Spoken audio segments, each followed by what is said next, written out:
C'est l'un des rares endroits où l'on peut les voir de très près. Dans la région, seul le zoo d'Amnéville et Naturopark à Unavir présentent au public des grands hamsters.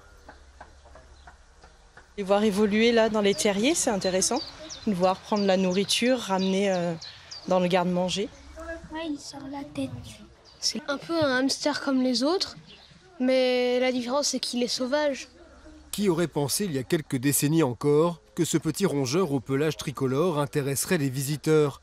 Dans les années 70, l'espèce pullulait en Alsace, des centaines de milliers d'individus. Elle était même considérée comme nuisible. Dans son champ, Marius Rijn se souvient de ses parents qui, comme tous les agriculteurs de l'époque, menaient la vie dure à l'animal. Je pense qu'il y en avait un peu beaucoup et vu les dégâts qu'ils occasionnaient, ils ont mis des pièges en place pour justement pouvoir, s'il y avait des hamsters de trop, pour pouvoir les réguler, donc les attraper et même oui, les empoisonner.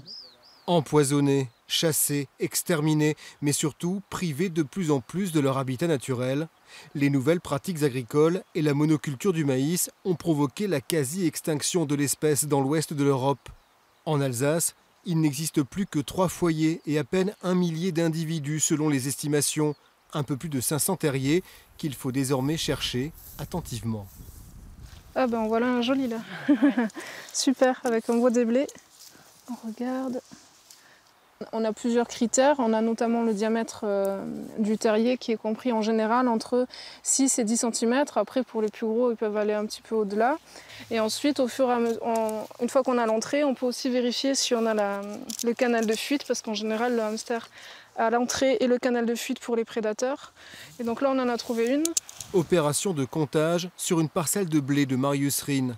Aujourd'hui, avec d'autres agriculteurs, il s'est engagé à diversifier ses cultures pour protéger le grand hamster. Il touche des compensations pour cela, car depuis 1993, l'espèce est protégée et avec elle, tout un écosystème. Protéger cette espèce, vous favorisez toute la biodiversité de plaine qu'on voit. Ici, on voyait plus de lièvres dans la campagne alsacienne, on en revoit de nouveau, de la perdrix également. Mais si on regarde dans les sols, on va voir aussi plus de lombriques, plus de colamboles, des carabes, des choses comme ça. Et ça permet en fait de maintenir un équilibre biologique sur un territoire. Alors certes, c'est une espèce qui permet ça, mais c'est l'espèce parapluie. En Alsace, une zone de protection de 10 000 hectares a été définie. Des campagnes de réintroduction sont menées chaque année. L'hémorragie a été stoppée. L'espèce n'a pas disparu. Il faut poursuivre les efforts et on espère maintenant pour les 5 à 10 ans à venir, on espère voir une vraie augmentation tant au niveau des effectifs que de la répartition des populations. L'une des solutions, l'élevage. Voici l'un des 3 centres de reproduction de la région. Nous sommes dans la partie élevage de reproduction des grands hamsters. C'est un élevage qui a été créé l'année dernière ici au parc pour permettre justement la reproduction de cette espèce en captivité. Dans ces cages, une trentaine de géniteurs et leurs 60 descendants. Les opérations de reproduction l'an dernier ont été un succès. Ce n'était pourtant pas gagné d'avance. C'est une espèce qui est solitaire.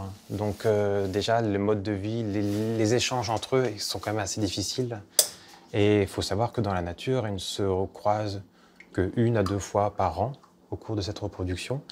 Et il faut que le mâle choisisse vraiment le bon jour, parce que sinon, ça peut être risqué pour lui. Pratiquement tous ces hamsters sont destinés à être relâchés pour repeupler l'espèce. Ces opérations ont lieu chaque été depuis les années 2000, avec plus ou moins de succès. Il faudrait 4 500 individus en Alsace pour que le grand hamster soit sauvé. On est encore loin du compte, mais la situation s'améliore, si bien que l'Europe, qui avait condamné la France à une peine avec sursis en 2011, a stoppé la procédure en octobre dernier.